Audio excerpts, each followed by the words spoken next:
আওয়ামী স্টাইলে জামাতের বিরুদ্ধে লেগেছিল, আওয়ামী লীগ রাজনীতির ময়দান থেকে হারিয়ে গেল। এখন নতুন করে ষড়যন্ত্র হচ্ছে, শুধু দেশের বিরুদ্ধে নয়, জামাতের বিরুদ্ধে আওয়ামী স্টাইলে বিরোধিতা শুরু হয়েছে।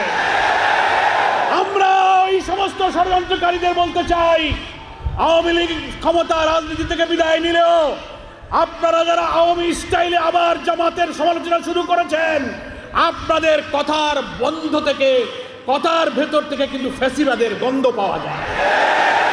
ওরা জামাত ইসলামীকে ধর্ম ব্যবসায়ী বলেছিল, ওরা স্বাধীনতা বিরোধী বলেছিল, ওরা ৭১ বলেছিল। আপনি সে আওয়ামী স্টাইলের কথা এখন শুরু করেছেন কেন? জামাত ইসলামের বিরুদ্ধে যারা ষড়যন্ত্র করেছে, ইতিহাসে তারা পতিত স্বৈরাচার হয়ে বিদায় গ্রহণ করেছে। খুব সাবধান হয়ে কথা বলবেন। কোন জায়গায় হাত দিয়েছেন? যে মহান আন্দোলনের প্রতি আল্লাহর করুণা এবং ক্ষমা